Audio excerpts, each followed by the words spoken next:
Is this going on YouTube? No, we're dead. We're off. That's what I thought.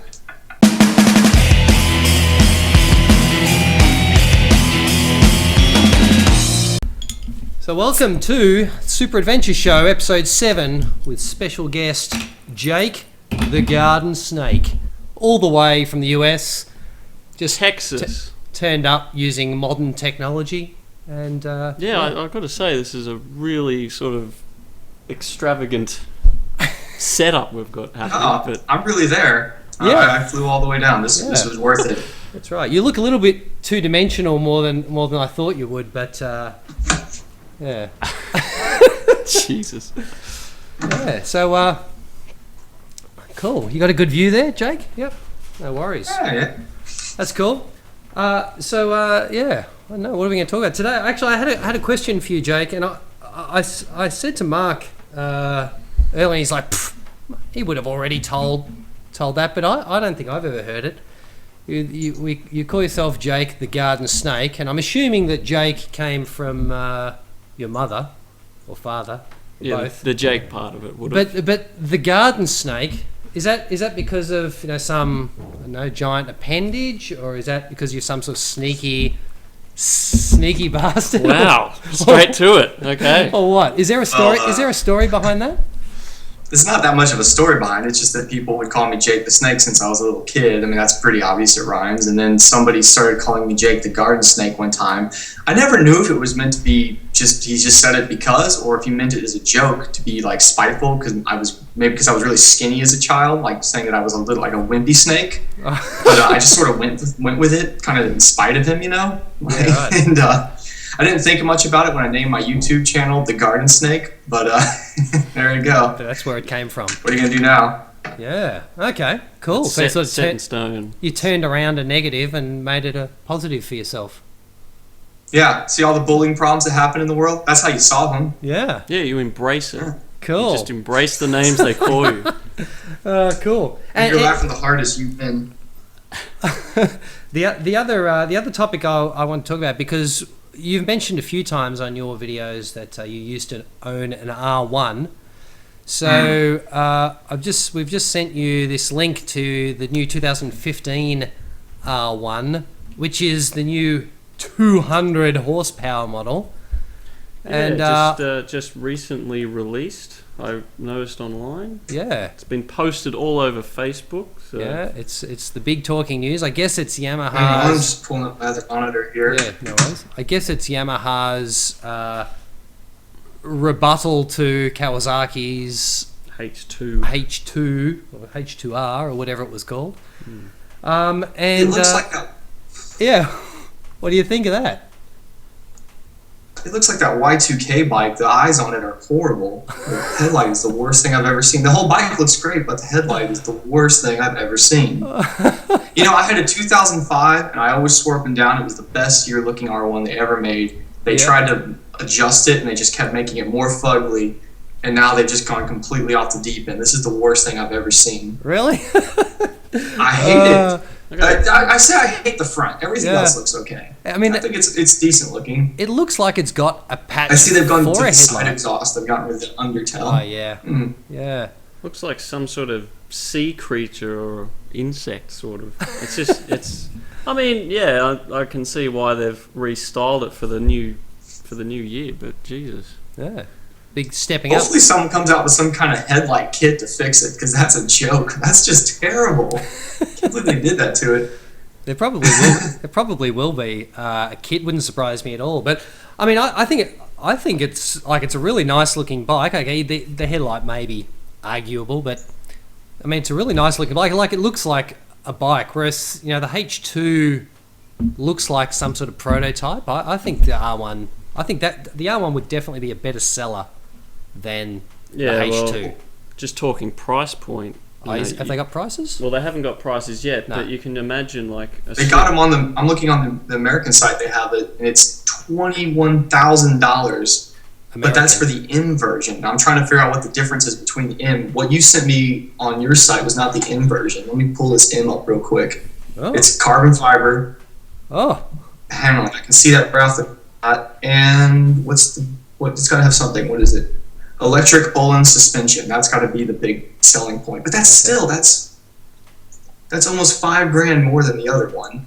Yeah, I'm right. going to dig into this. Yeah. Right here, figure out what the difference is. Yeah, have a look. That This will be interesting. I mean, so the stats on this page anyway say 200 horsepower, 199 kilograms wet, so that's sort of 170 odd kilograms dry, which is right up there with the top of the line liter sports bikes. But it says limited power version, 106 horsepower. What is that? 106 horsepower is I'm not sure because the horsepower of a 600, less than the horsepower of a 600 cc. You wouldn't imagine that there'd be much of a price difference with a restricted version, would you? Or a limited version. So you get yeah, you're you right. can have a version. You get the ugly headlights and a limited horsepower version. Yeah. Yeah, I know, it's very. What's the point? Like we thought it was, for certain European countries they might have. I thought maybe there was some limit on the horsepower in a Yeah, European country, but surely not. Surely not 100 horsepower. No, that's bizarre. Maybe someone can tell us what that's all about. Really sounds quite strange. But I was going to say about this type of bike. I mean, we've just seen the Kawasaki's been released, and now this Yamaha's quickly followed up. I'm sure Suzuki will bring out something probably not in the too distant future, maybe 12 months down the track. But I mean, obviously these types of bikes are being they feel comfortable in releasing them because they're so full of electronics. Because Well, that's what people are looking for. Not now. many mortal humans can handle 200, 180 horsepower at the rear wheel or something. It's But it's just people wanting to reduce their wait. chances of crashing, I suppose. But yeah.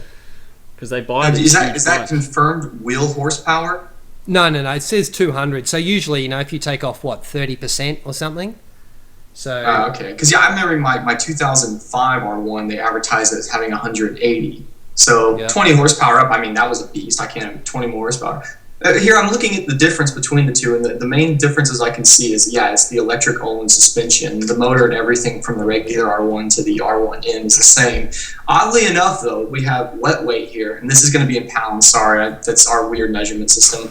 The non-M version, the non-BMW M version, I don't know why they went with M, but is 439 pounds.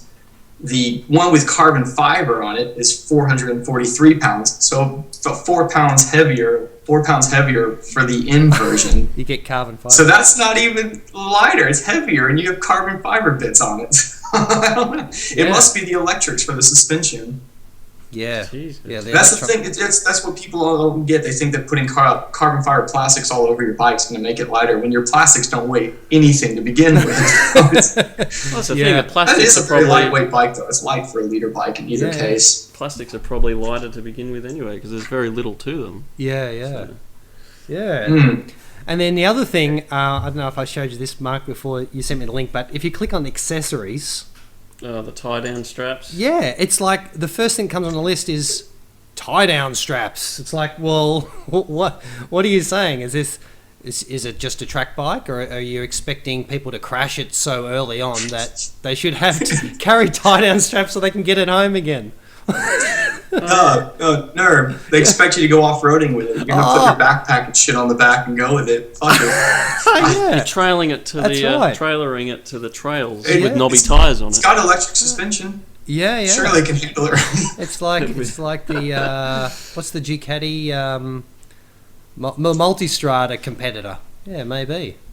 You never With 120mm suspension. You Yeah, never sure. know. You never know. Jesus Christ. Yeah, interesting. So anyway, it's I think it's going to be an interesting next couple of years and what bikes come out, because seriously, a couple of years ago I was thinking, bikes are sort of reaching their pinnacle of what we can realistically have on the road, but now with the advent of all this fancy electronics, I guess they're getting more power out of the bikes. And even though, well, when are you using that power? I guess at top speed maybe. Never. I think they're finding good ways of making the power usable. I mean, I was just giving a quick scroll down. I didn't read through them very well, but there's anti-wheelie stuff on there. There's some sort of gyro thing in the ECU now. I mean, it's like you were saying before, not many of us mortals can actually drive one of these things anywhere close to the limit. So they're trying to make it you kind of can, I guess. Yeah. So anyway, very interesting. So a little bit. Well, we've got you on here. So tell us a bit about your leg. It's healing. You said. It's all healed. I'm good to go. Healed. Bye. Hey. His head has moved away from his body. No. I get screen there. Can you see it? Oh yeah. That is one serious contraption. Yeah, it's in some kind of crazy contraption there. I don't know. I can sort of walk a bit now without crutches. It's a limpy, crappy walk, but I just went to physical therapy today, and they did what they do best. They made me sweat and cry, and it's just like the dentist. You almost feel satisfied when you leave there if you're in pain. You sweat and cry at the dentist. Is that what you say? You sweat and cry at the dentist. Is that what you said? Yeah, I sweat and cry at the dentist. Yeah, doesn't everybody? I know. Maybe not so much sweating, but a rough dentist. Yeah. So that drill starts going, I start sweating, man. I can't handle that. Just the sound makes the perspiration. You start dripping. What's that? Brap. I know something went past. No, that was more than one cylinder. Oh, was it? Yeah. I gotta look this way. yeah, that way. Was that way? Yeah. So, anything else you can tell us about, Jake? Anything exciting happening in the? When's the movie coming? That's when everyone's going to be. The movie. Yeah. Well, the nerd was actually there for the actual destroying of my ACL. He's got some insider information that hopefully everyone will get to know sooner or later. We're working on the monster of editing this thing that it is, and hopefully we get it done sooner than later. I forgot to talk for a moment, and Do you think we'll get it out in 2014? What's left? What are we in November, December? That's only 8 weeks left. No, maybe I not. don't think so anymore. Maybe you want to be a bit more generous. Maybe in the new year sometime. Yeah, for sure. Yeah. It's just I really delayed with my leg. I mean, just getting in. This is me sitting down for this long of time is great. I haven't been able to do that in weeks. I've been propped up and on all the painkillers now. I'm off all that stuff and I'm more mobile. So back to the computer. Yeah. Okay. Back to editing. Cool. Back to editing. Oh, well, you got 9. Can you all give me a sip? I'm getting thirsty. All right, yeah. I was actually going to say you're not drinking this, are you? So. Oh. It's a good beer. Is it? I had a sip before. I thought it was shit. But anyway. There you go. Have a sip. There we go. Hang on, I'll go get the beer bong and we'll line something up. The funnel. Oh, it's been a few years, man. See, how long have I been married? It's been at least that long, plus a few months. Yeah. No more beer bongs. That's what she said. That was the condition. Yes. So anyway, thanks very much for coming on the show, and it's been fun talking to you. For me again, for Mark, probably the first time. Well, I'll be in Texas shortly. So. Oh yeah, did you know that Mark's going to Texas? I'm just... No. Oh shit, no, we weren't supposed to tell him. It's our secret? I'm stalking you. Oh. If you see a head pop up like outside your window, don't be blonde concerned. stalker sneaking around, just avoid him. Everyone said blonde stalker. Why do you say I'm blonde? Like, you are blonde. Look at it. Mousy brown for the record. But I'm coming to Texas. Although we're flying into Austin, you're a bit further up than that, I think. Yeah, what are you doing in Austin? It's boring. Well, I'll have to make the trip up then. So. No, it's fun. That's what I always tell people. If they go to Texas, don't come see me in Dallas. Go to Austin. Austin's where it's at. Austin's a fun place to be. No, I'll have to run down there. It's about 4 hours south. You can come up. Jeez. Yeah, I heard as much. Yeah, there's quite a bit of travel time. So. Anyway, we'll wrap that up. And thanks everyone, and we'll see you on the next Super Adventure show. Bye. Say bye, Jake. Thanks for watching. We'll see you next time. We'll just use that. We'll just cut that in.